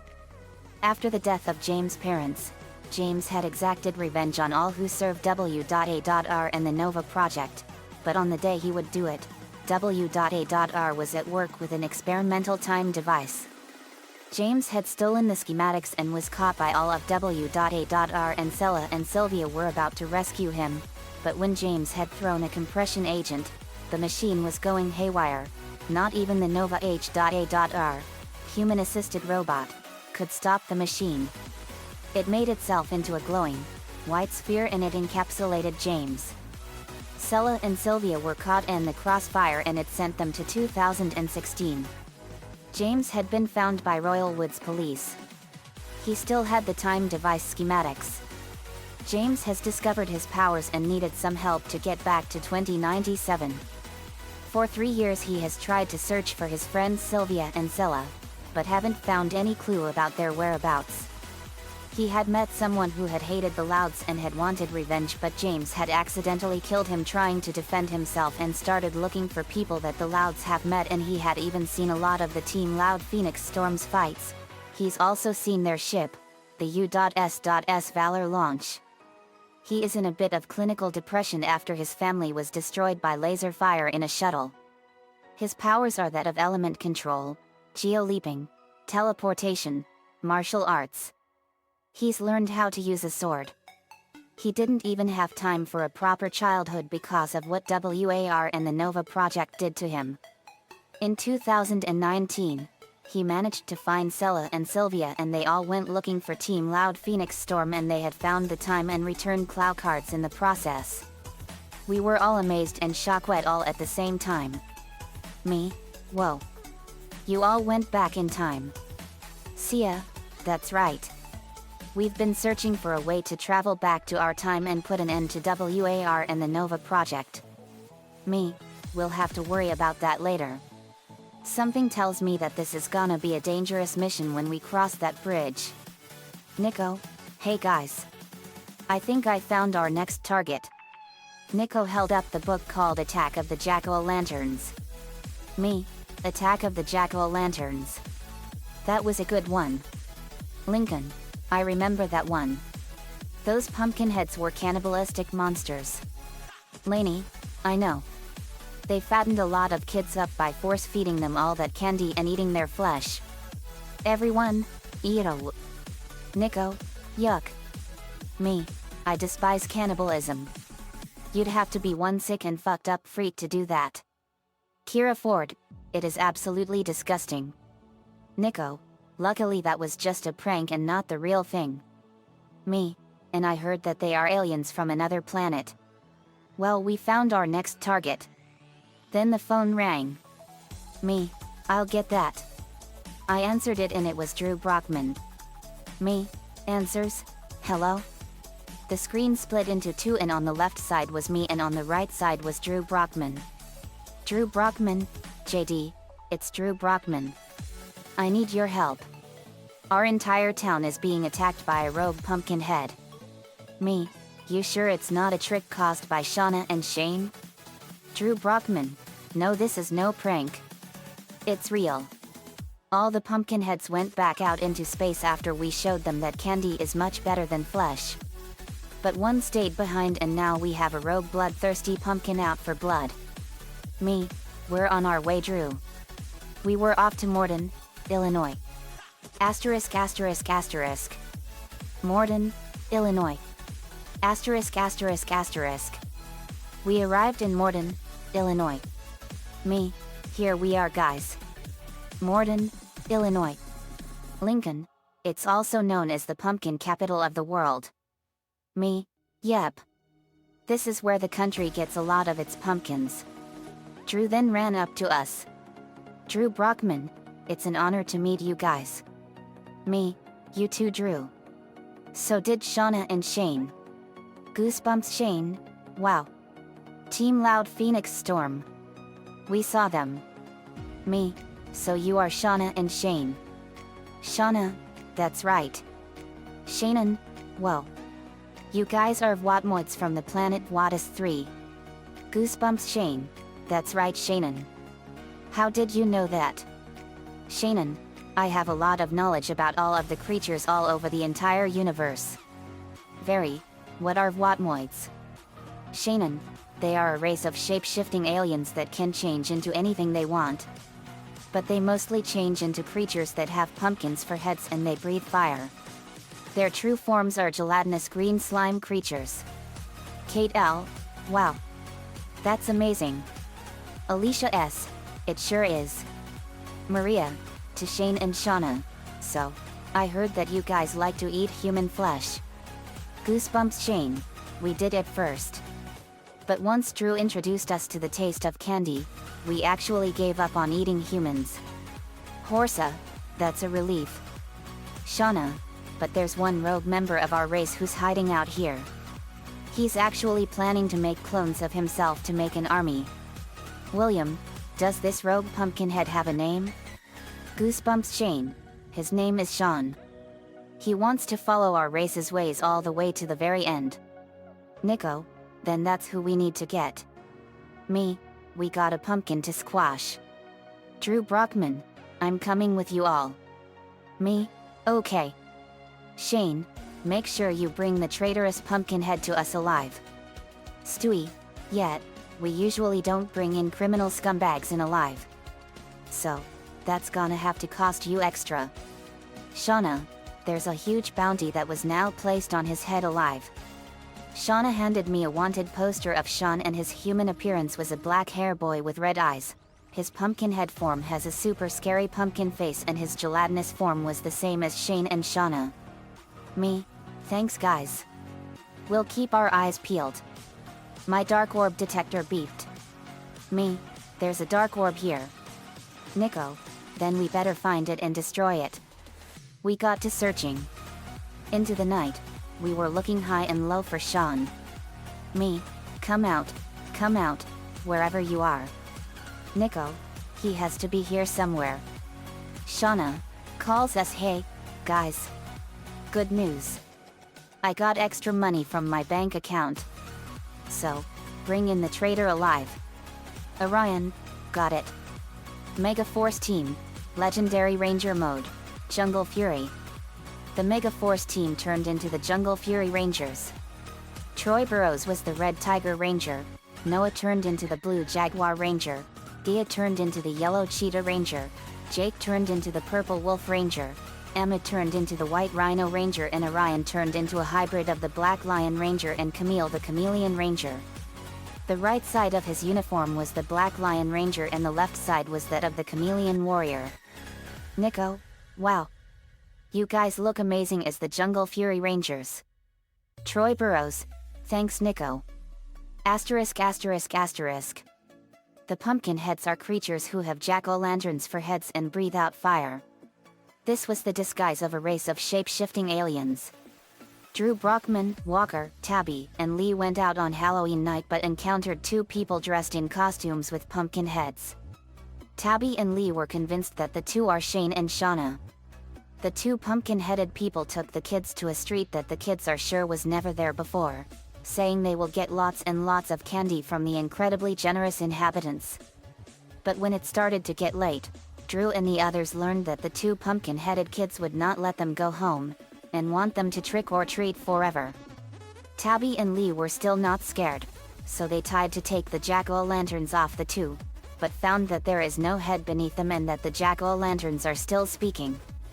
As the hours dragged on and the children's bags became full, the two pumpkin heads forced the kids to eat the candy they already have to make room in their bags.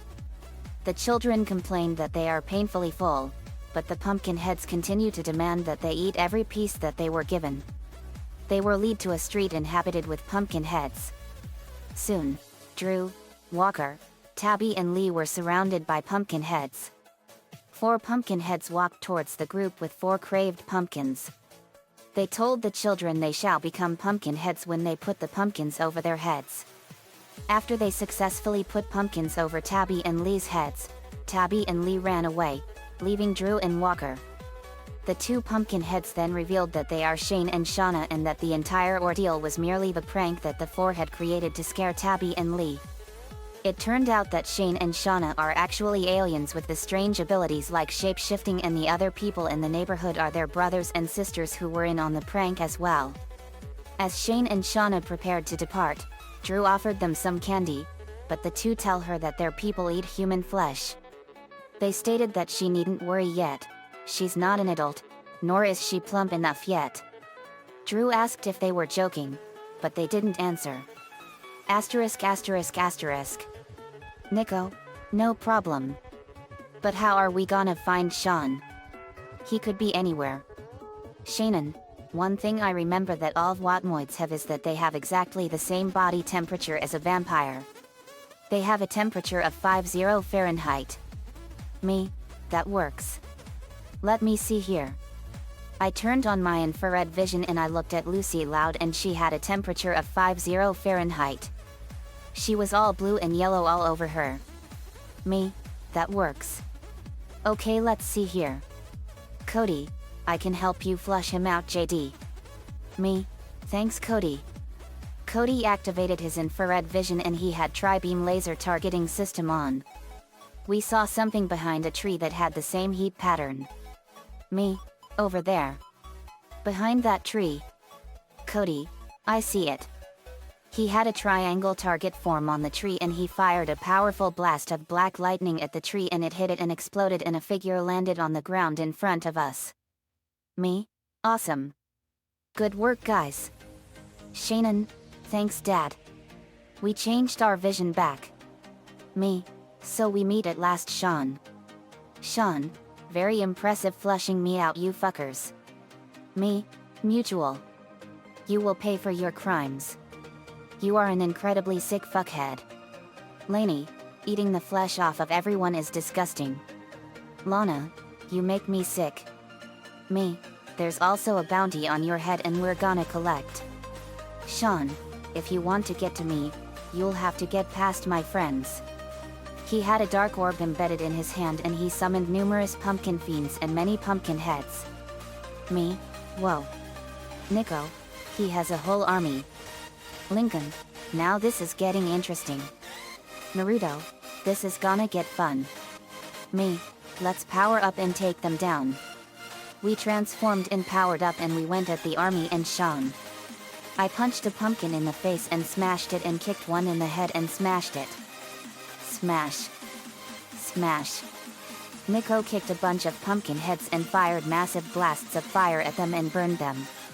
We smashed their pumpkins all over the place and we were smashing and kicking and more. Troy Burrows smashed a bunch of pumpkins with his jungle chucks, Noah slashed and smashed a bunch of pumpkins with his jungle tonfa. Dia smashed and bashed and slashed a bunch of pumpkins with her jungle bow. Jake slashed a bunch of pumpkins and smashed a lot of them with his martial arts skills. Emma used the Rhino Morpher and smashed and slashed a bunch of pumpkins all over the place, and Orion used the Chameleon Sai and powerful martial arts to slash, smash and bash a lot of pumpkins all over the place. We smashed and crushed them all in an instant and then we set our sights onto Sean the rogue pumpkin head. Drew, we'll have to tell Shane and Shauna that this traitor is gonna be slightly damaged. Me, let's get him. I punched him in the face and kicked him in the stomach. Edzilla, Ed smash pumpkin. Punches rogue pumpkin head. Pow. Sean got up and fired a massive blast of fire at us from his mouth, and Lola and Flame Princess fired a powerful blast of fire and the blasts collided and exploded in a massive fiery explosion. Crab.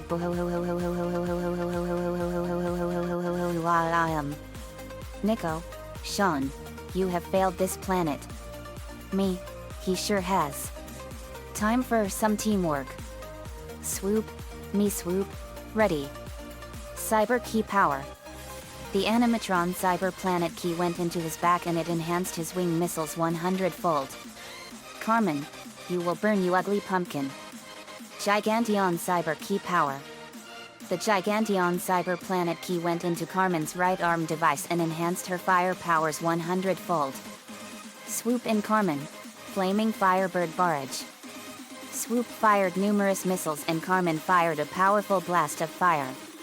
The fire merged with each missile and turned them into deadly mini firebirds. They hit Sean and exploded. crab.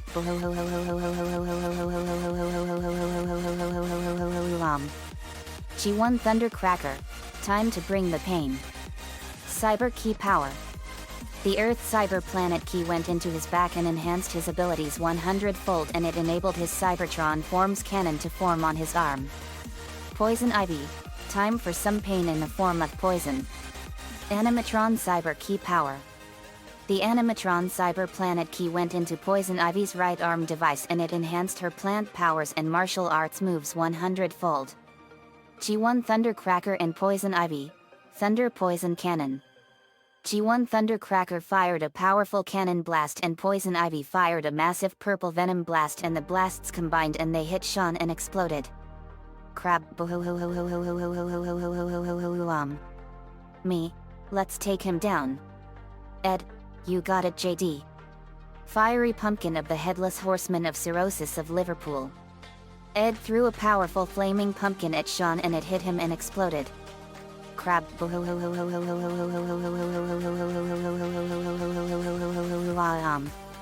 Nico. Nice throw, Ed. Lenny. That was totes amazing. Ed. Oh, it was nothing.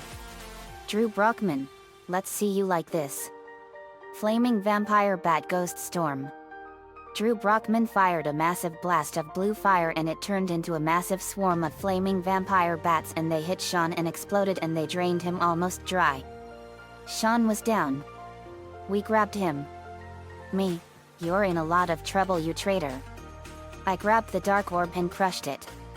It gave us a powerful power boost. We brought Sean back to Shauna and Shane, and they were glad that he was brought to justice. We were given a bounty of $500 decillion. Turns out the planet Wattis 3 is also another of the richest planets in the universe. Drew Brockman was now inducted into the Goosebumps Monster Busters. *****. We went back to the estate and we were having snacks while watching TV. Me. To Lisa Simpson. Hey Lisa. I heard from Homer that you got to sing a really cool folk song during a strike at the nuclear power plant. Lisa S. I sure did. That was a great song, I did. Would you like to hear it? Me. Sure. Lisa S. Luna. May I borrow your guitar? Luna. You got it, Dudette. Luna gave Lisa her guitar and Lisa Simpson began playing. Lisa Simpson. Singing. Come gather round, children. It's high time ya learned. Bout a hero named Homer. And a devil named Burns. We'll march till we drop.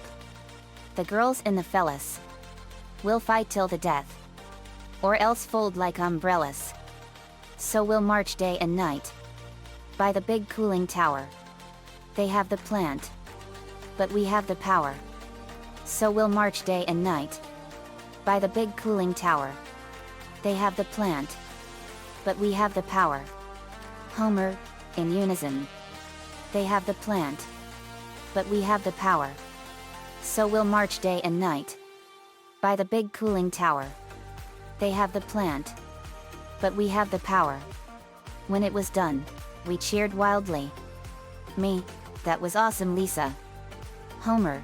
That's my little girl. Bart. It was a great song. Me. But that Burns was one greedy fuckpot. Nico. He sure was. And he has failed this entire planet. Me. Yet. For over 130 years. I found out that Mr. Burns has cheated death for far too long. Sheen. Who was Mr. Burns? Me.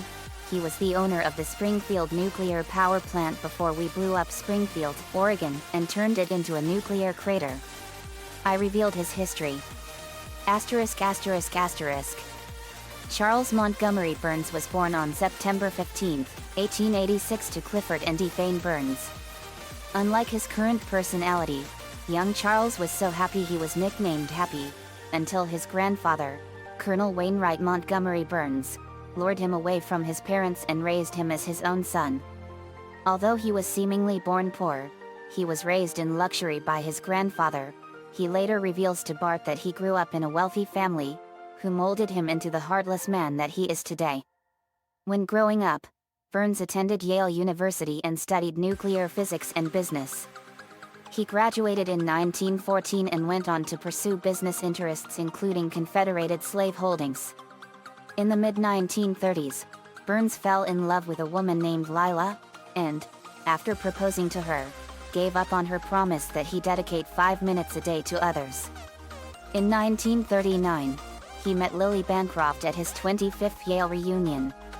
They would procreate and Lily would give birth to Larry Burns, who would enter Mr. Burns' life years later. Later that year, Burns enlisted in the Schutzstaffel when Germany invaded Poland. However, when Germany and America declared war, Burns, who came from America, defected against the Nazis, and enlisted in the United States Army in 1941. By 1943, he had been forced to serve in the Flying Hellfish, under Abraham Simpson, when he was caught in a romantic scandal involving blocking a probe from J. Edgar Hoover. He entered a tontine where the last surviving member of the Flying Hellfish would gain a group of priceless German paintings, which he would break when he was discharged from the group after trying to murder Abraham Simpson. In 1945, Burns, likely because of his service and wealth, was hired by President Harry S. Truman to transport a $1 trillion bill to Europe. Burns absconded with the bill, and kept it in his possession for many years until it was lost to Fidel Castro.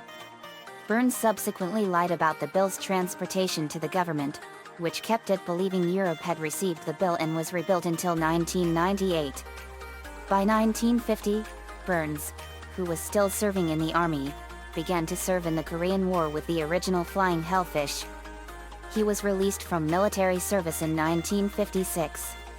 In 1960, Mr. Burns purchased a germ warfare lab, effectively becoming its chairman. Subsequently, his fortune grew.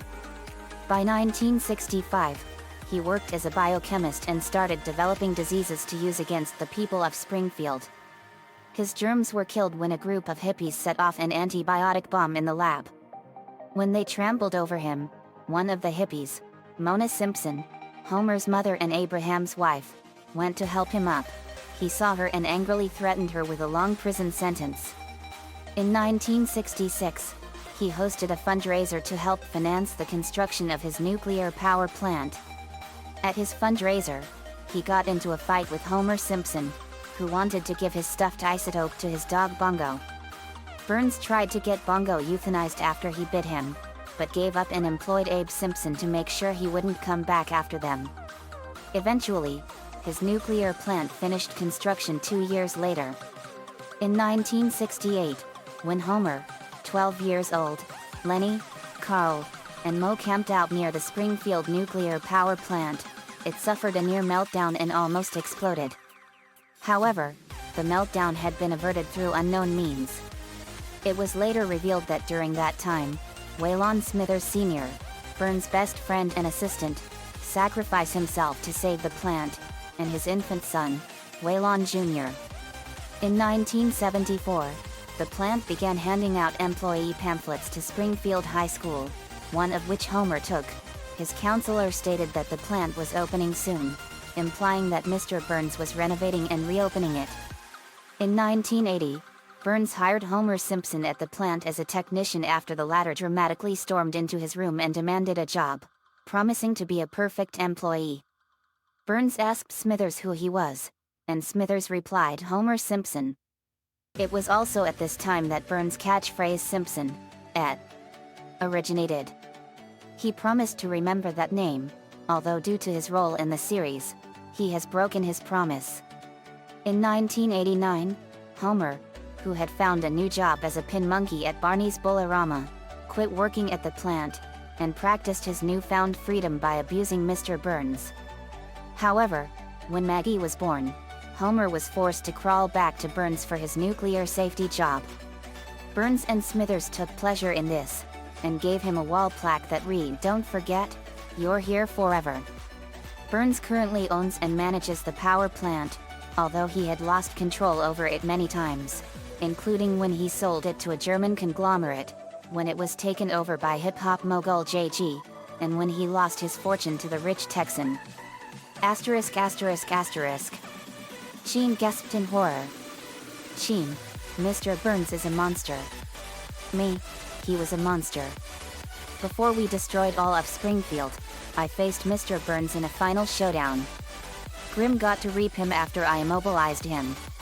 It was back during the final days of our worldwide adventure. Flashback. It was during the events of our volcanic trip saga. Me, narrating. We assisted the dysfunctional Town Liberation Army in the war efforts to destroy all of Springfield, Oregon. We pretty much robbed the whole town of its entire future. Me, Mr. Burns. Mr. Burns saw me. Mr. Burns, who are you? Smithers, sir, that's JD. Knudsen, the richest kid in the world, and he is also the most famous kid on the planet. Mr. Burns was enraged. Mr. Burns, so you are behind all this. You took everything from me. Me, and I show no remorse in doing so. Mr. Burns, why you? He ran at me and punched me in the face. But when he punched me, the impact of the punch didn't make me flinch, but it caused all of Mr. Burns' bones in his hands to break and protrude from his hands. Mr. Burns was screaming in pain. Me, giggles, that tickled. Now to make sure you never get another cent from anyone ever again. The Grim Reaper appeared. Grim, Charles Montgomery Burns. Your fate is decided. Everlasting damnation for your sins. Mr. Burns, no. I won't go to the netherworld. Me, you have no choice. Cocks a gun. Bang. Bang. I fired 2 bullets into Mr. Burns' legs and blew them both off. Me, he's all yours, Grim. Grim, thank you, JD. Me, you're welcome. To Mr. Burns, you've cheated death for the last time, Burns. Burn in eternal hell. Grim then slashed off Mr. Burns' head with his scythe and killed him instantly. Mr. Burns went to the darkness of the netherworld for all eternity. His punishment was suffering for his greed in the 4th circle of the inferno. Me, never again, Burns. Grim, JD, thank you for helping me reap, Burns. Me, it was our pleasure, Grim. Mr. Smithers was enraged and he was gonna get revenge for killing Mr. Burns. He pulled out a gun and fired at me. But I used the force and stopped the bullet in midair. I redirected it back at him and it went into his leg. Mr. Smithers was in a lot of pain and I sent him to prison for attempted murder. Me, as for Mr. Burns, I fired a blast of fire and burned his body. Grim laughed malevolently. Me, I'm glad Mr. Burns is gone for good, Grim. Grim, me too, JD. I'll see you again sometime soon. Grim then vanished. Me, we brought an end to the evil of Mr. Charles Montgomery Plantagenet Skickelgruber Burns and buried him in an unmarked grave. We didn't want anyone to remember him at all. Flashback ends. Me, Mr. Burns got what he deserved. And nobody will ever remember that fuckpot ever again. Homer, you said it, JD. He made all our lives in Springfield miserable. Me, I'm glad he's dead. But the pain he left will last forever. Nico, no kidding. Lincoln, but he deserved it. Mr. Smithers, I'm glad he's gone. Me, I'm sorry about what happened, Mr. Smithers. Mr. Smithers, it's all right, JD. Pacifica and Dipper came down. Dipper, hey guys. Me, hey Dipper. Hey Pacifica. Dipper, Pacifica has something to show you all. Pacifica, I have something I never showed you. It's the scars of my pain at the hands of my parents. Pacifica lifted her shirt and she showed us her back. What we saw was horrifying. We saw that her back was covered in claw marks, slash marks, and stitch marks. There was a scar that was the initials of her last name on her back and the words "Don't lose," and she had a nasty mark that looked like a bite wound. Lincoln, oh man. Me, holy shit. Pacifica, what happened to you? Pacifica, this was all done by my parents. I went over and looked at them. Me, these look like animal slash marks. Bear marks probably. Laney, some of these marks were also made with a whip. These are whip wounds. Lori, that is literally disgusting. Lenny, Pacifica's parents are monsters. Me, these look like the wounds made by a red-hot paper clip. I've seen marks like these before. Nico, this bite wound looks terrible. What kind of creature can leave a bite wound like that? Lana, no idea. Dipper, these wounds are horrible. Pacifica's parents have no right to call themselves parents. Lana, is that a llama scar? Me, actually that's a birthmark. Pacifica, I'm ashamed of having that. Me, Pacifica, everyone has a birthmark. Look at me. I revealed my birthmark on the right side of my neck. Me, my birthmark is shaped like the constellation of Phoenix the Firebird. It's a constellation that only appears in the southern hemisphere. Dipper, and I'm called Dipper because I have a birthmark in the shape of the Big Dipper in the middle of my forehead. Me, yet. So this is nothing to be ashamed of, Pacifica.